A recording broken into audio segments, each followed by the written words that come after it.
Então vamos lá para a aula número 2, certo? Da disciplina, né? Um bom dia, ou uma boa tarde, ou uma boa noite aí, professor, no horário que o senhor estiver assistindo essa aula, certo? Essa segunda aula aqui eu projetei aqui uma aula sobre a dualidade da onda-partícula, certo? Então, de modo geral, né, quando a gente imagina, né, uma determinada onda, né, a gente pode imaginar já que ali há partículas associadas, né, ao movimento dessa onda, certo? Eu vou explicar melhor no decorrer da aula, mas a gente já pode ter como base, né, o fenômeno da luz, né, que vai ser o nosso principal objeto de estudo, certo? E essa luz, né, a luz desde de décadas atrás, né, séculos até, já se especulava que esse fenômeno, né, luminoso, né, da luz, ele tinha um comportamento ondulatório, né? Ou seja, hoje a gente sabe, né, que a luz ela produz, né, ela produz o feixe luminoso, ele produz a onda, né, porque ela sofre com fenômenos como a difração, né, entre outros fenômenos que a gente vai observar. Porém, os estudiosos da época, inclusive o Albert Einstein, eles tinham a curiosidade de saber se esse comportamento da luz também era derivativo de um comportamento da onda como partícula também. Tá?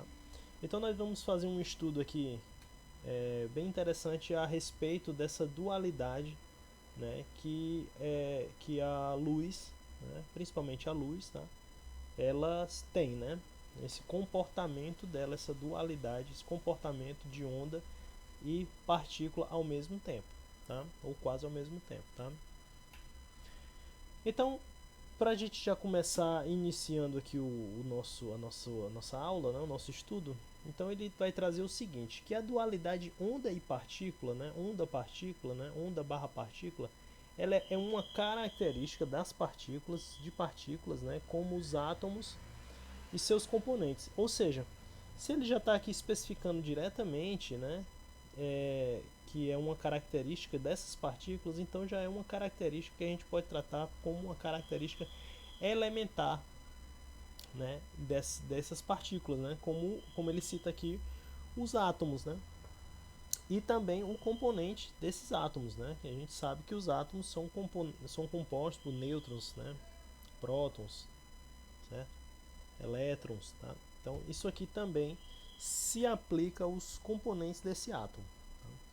Ele diz o seguinte, que a dualidade afirma que ondas podem comportar-se como partículas e vice-versa. Então a própria palavra dualidade já nos traz aqui o sentido de que essa onda ela tem dois comportamentos distintos, né? A gente pode até ficar um pouco confuso com essa explicação, mas como é uma característica inerente, né, dessas partículas, né, vai ficar bem mais claro quando a gente for avançando nos nossos estudos. Mas de início a gente tem que imaginar que os átomos, como as partículas menores que compõem esses átomos, elas têm um comportamento inerente a elas, que é essa dualidade de onda e partícula, ou seja, ela pode se comportar como onda e também pode se comportar como partícula, tá?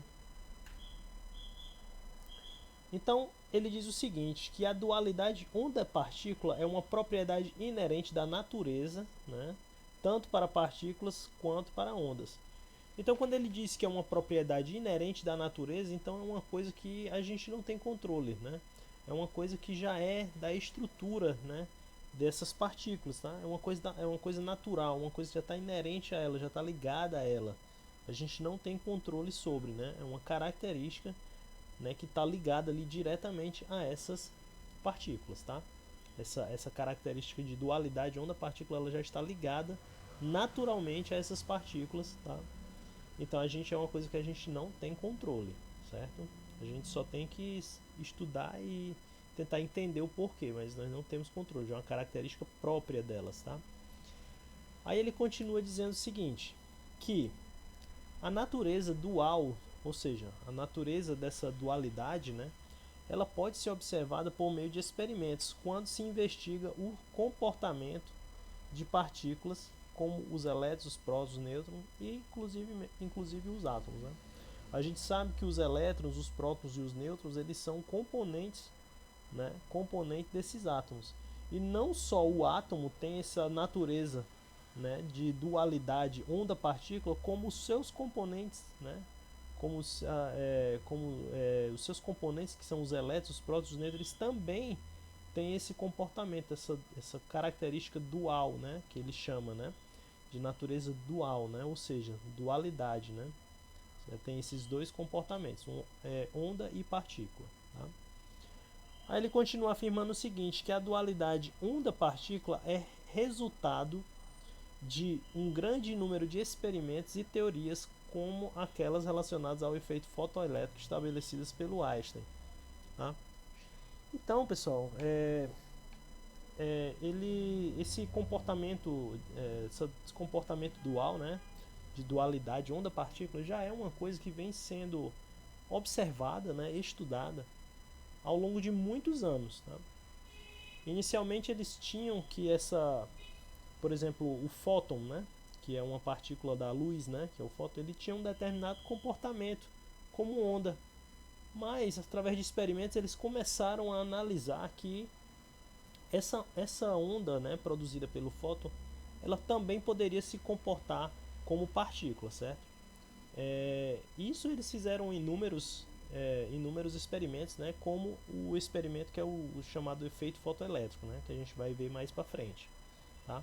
Aí aqui nessa animação nós temos aqui, né, a nossa partículazinha que está descrevendo aqui, ó, né, um movimento produzindo uma onda. Tá? Então aqui é só para a gente ter mais ou menos uma ideia como seria, né, a grosso modo, o comportamento dessa característica dual, né, de dualidade, onda e partícula, tá? Onda-partícula, tá certo?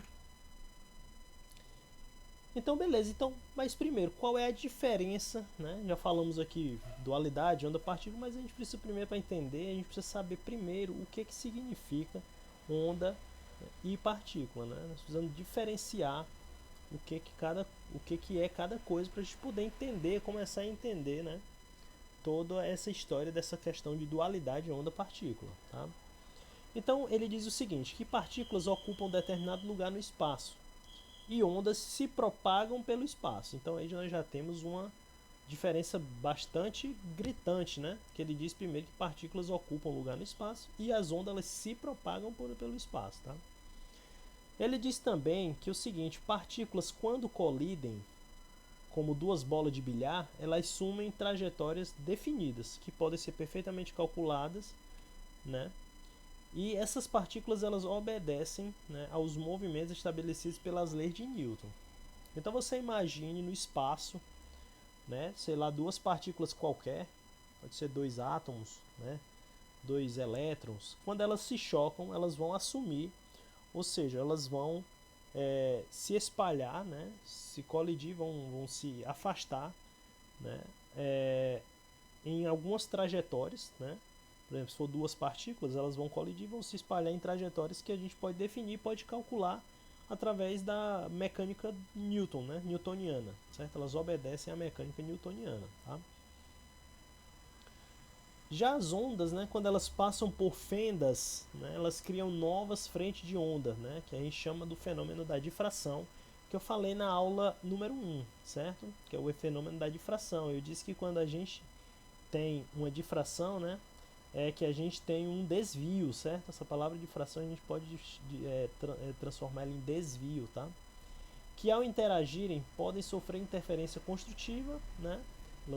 As ondas se reforçam, ou seja, né, os vales, né, e as cristas elas se somam, ou uma interferência destrutiva, né, onde elas se anulam, né, os vales e as cristas se anulam, tá? Então no desenho embaixo aqui a gente tem aqui um negócio bem interessante, onde a gente tem aqui, por exemplo, nesse primeiro desenho, temos o nosso emissor, que está transmitindo aqui, por exemplo, pode ser ondas de rádio, né, que estão sendo recebidas aqui pelas essas casas. Temos aqui alguns empecilhos no meio, árvores, montes, né, e tudo. Porém, essas ondas aqui, elas têm a característica, né, de contornar aqui e serem recebidas, tá? A mesma coisa acontece aqui no nosso exemplo dos gatinhos aqui, onde ele está cantando aqui, essa onda ela atravessa, né? Ela contorna aqui a parede e o outro gatinho do outro lado aqui está ouvindo também. E temos aqui também um exemplo da difração por fenda, né? Onde ele atravessa uma fenda simples, produz aqui novas frentes de onda, tá? Que foi o que eu falei aqui, para a gente ter uma ideia mais ou menos como é que funciona, né, as diferenças entre a onda e a partícula, certo? Então, resumindo, né, as partículas elas ocupam uma determinada posição no espaço. Um fato bem interessante é que elas possuem massa, né, elas têm uma massa relacionada. Elas têm uma forma definida, né, como eu falei com, por exemplo, o exemplo, né, das duas partículas se chocando como se fossem bolas de bilhar e obedecendo, né, a mecânica de Newton, né? E elas também são bem localizadas, né? Ou seja, a gente pode determinar com facilidade ali a sua posição, certo? Isso para as partículas, tá? Para as ondas, nós temos que o que? As ondas elas são perturbações no espaço, né? Elas não têm uma posição definida, né? Elas estão ali constantemente, né, sendo emitidas, né? Elas não têm massa também, elas só transportam energia, né? São fenômenos que transportam energia, como eu acabei de falar. Estão sujeitos aos fenômenos de reflexão, refração, difração, interferência, como foi citado, né, na primeira aula, né, que eu falei de todos esses fenômenos, né, os fenômenos das ondas, né. Então no desenho aqui a gente pode ter uma ideia na animação, né, a gente tem aqui, por exemplo, aqui as nossas partículas, né, se movimentando, né, se elas se chocarem, né, elas podem assumir posições ou então elas emitem, né, as nossas ondas aqui, tá certo? Então, desde quando, né, que a luz ela é considerada partícula ou onda? Da onde foi que veio essas ideias, né? Então, essas ideias da onda como partícula, a luz, né, quer dizer, a luz como onda ou como partícula, essa ideia ela vem desde o começo do século XX, acho que pelo final do século XIX, né, já era estabelecido que a luz ela era uma onda eletromagnética. Então, desde aquela época, os cientistas, né, os pesquisadores daquela época, eles já tinham a ideia de que a onda ela tinha um comportamento, né, de que a luz, quer dizer, ela tinha um comportamento de onda, certo? Porque desde aquela época, né, através das equações lá de Maxwell, eles já tinham todo um estudo em relação à questão do elétron, né? Da luz, né?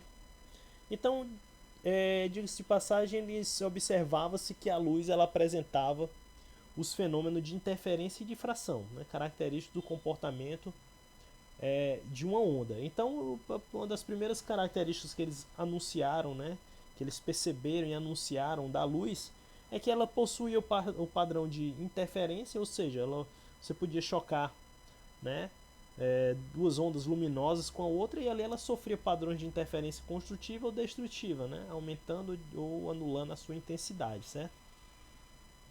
E também sofria difração, ou seja, eles já sabiam que ao cruzar um feixe luminoso por uma fenda, ele produzia aquele padrão ondulatório, né? Então, através disso eles já conseguiram distinguir que a luz ela tinha um comportamento de onda, certo?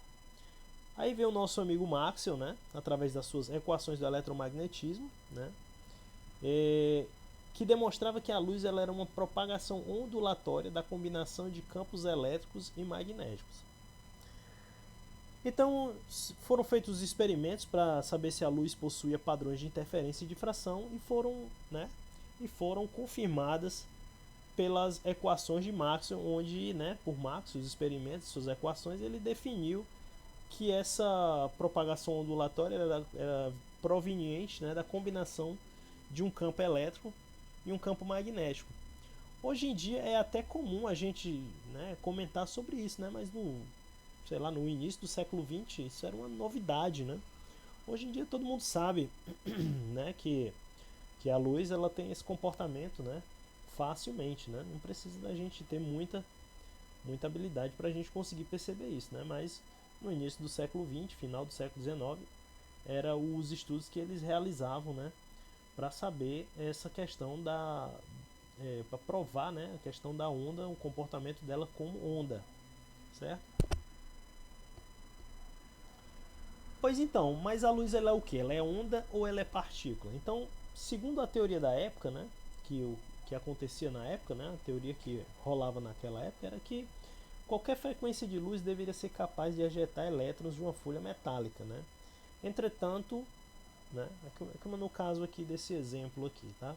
Nós tínhamos aqui uma fonte de fótons, né, uma fonte luminosa, né, produtora de fótons, batendo na chapa de metal, ela arrancava, entre aspas, arrancava elétrons, né, dessa chapa de metal. Era o que eles tinham em mente naquela época. Aí ele diz o seguinte, que os resultados de Hertz, né, um físico da época, mostravam que era somente a partir de certas frequências que se detectava essa emissão. Então, não era toda a frequência luminosa que emitia esses elétrons, não. Era só determinadas frequências, tá?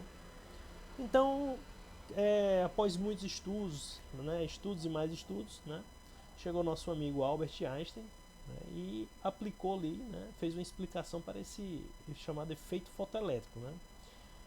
Lá no meados de 1905, né, o Einstein fez o que? Ele mostrou que a luz se comportava de forma quantizada, né, ou seja, distribuía-se em pequeno pacote de energia que arrancava elétron no metal.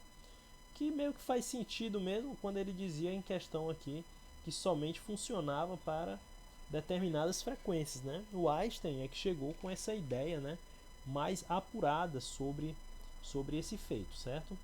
E somente se esses pacotes tivessem um nível de energia que pudesse ser absorvido pelos átomos do metal, ou seja, então dependia também do material envolvido aqui, não só do feixe luminoso, tá ok?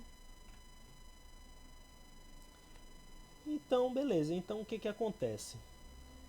Ainda sem essa ideia formada, né, se a luz era uma onda ou uma partícula, vários estudiosos da época começaram a fazer estudos, né, para mostrar a questão do efeito fotoelétrico do Einstein, né, aplicadas, né, aqui, né, no experimento, né, dos elétrons, tá? Então foi nessa época, até então não se sabia ainda, não tinha-se a certeza de que a luz também ela poderia se comportar como partícula. Até então só se imaginava que a onda era uma luz, porém havia a desconfiança de que a luz também poderia se comportar como partícula, tá? Até então só se sabia que a luz ela tinha um comportamento de onda devido aos estudos feitos em relação aos fenômenos ondulatórios de refração, né, difração, tá certo?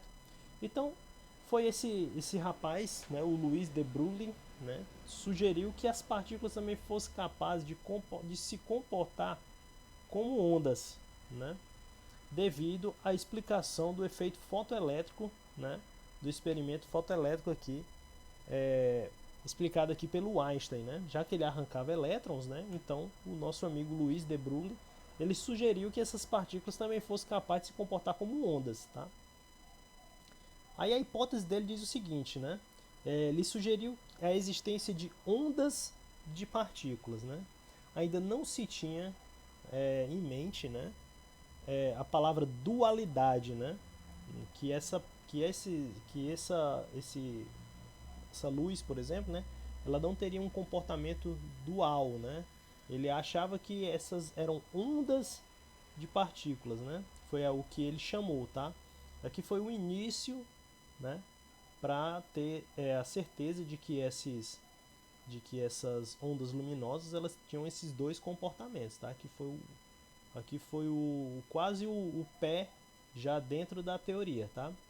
Até então ela tinha sido só provada que era uma onda, a luz era uma onda, né? E procuravam explicar o comportamento de partícula, tá? Com isso era esperado que elétrons, prótons e outras partículas subatômicas pudessem apresentar efeitos até então exclusivamente ondulatórios. Então ele queria provar, né, que esses componentes, né, os elétrons, os prótons, outras partículas qualquer, né, subatômicas, né, de nível microscópico, né, elas apresentariam efeitos somente ondulatórios. Tá? Era isso que eles queriam demonstrar. Aí no experimento ele utilizou um feixe catódico, né, que era direcionado a um alvo de níquel que podia ser rotacionado de modo a alterar o ângulo em que o feixe de elétrons incidia sobre o plano de átomo de níquel.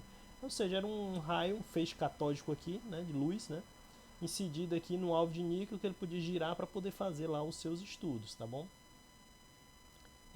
Com esse estudo aqui, eles mostraram o quê? Que os resultados, né, apresentam pico de intensidade para partículas que eram refletidas em certos ângulos, indicando a existência de um padrão de interferência construtiva e destrutiva.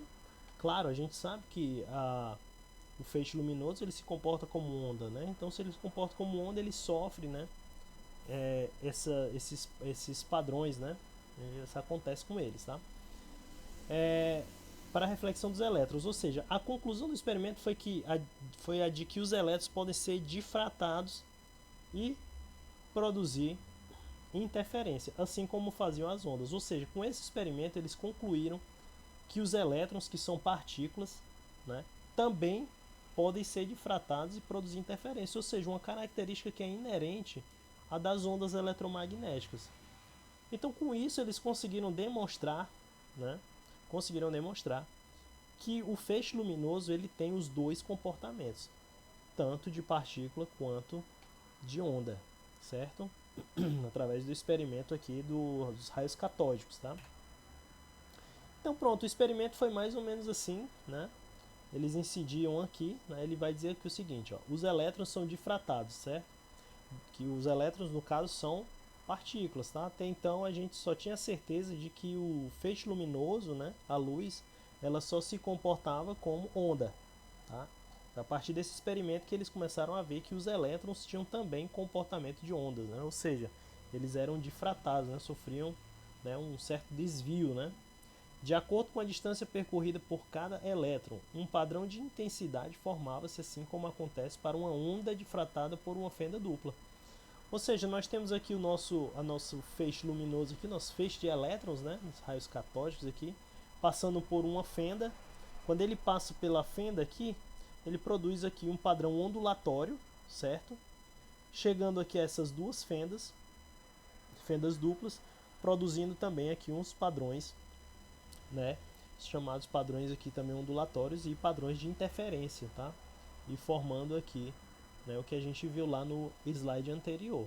Ou seja, com esse experimento aqui, eles conseguiram definir que o elétron, como partícula, ele tem o mesmo comportamento que a luz, né? Que até então eles imaginavam que a luz só tinha um comportamento de onda, tá? Então pronto, então a explicação final, né, entre aspas, a explicação final para a questão da dualidade onda-partícula vem da seguinte explicação. Ele diz o seguinte, que a dualidade onda-partícula ela surgiu com o avanço da mecânica quântica. Hoje a gente tem facilmente, né, como provar e como mostrar e utilizar um feixe, né, luminoso, por exemplo, né, e utilizar suas características, né, da sua dualidade onda e partícula, né. Aí ele diz também que sistemas quânticos são regidos por um mecanismo conhecido como o princípio da incerteza de Heisenberg, certo? Então todos esses sistemas quânticos, né, eles são a base do princípio da incerteza de Heisenberg, né? A partir do desenvolvimento da equação de Schrödinger, né, passamos a entender que todas as partículas são completamente caracterizadas por uma função de onda, que nada mais é do que uma expressão matemática que carrega consigo toda a informação que pode ser extraída daquela partícula. Então, se nós temos aqui, né, então para finalizar, né, se nós temos aqui, por exemplo, um feixe de luz, né, que carrega ali seus fótons, a gente sabe que essas partículas, né, esse feixe luminoso, ele vai ter, quando transmitido, o comportamento de onda, certo?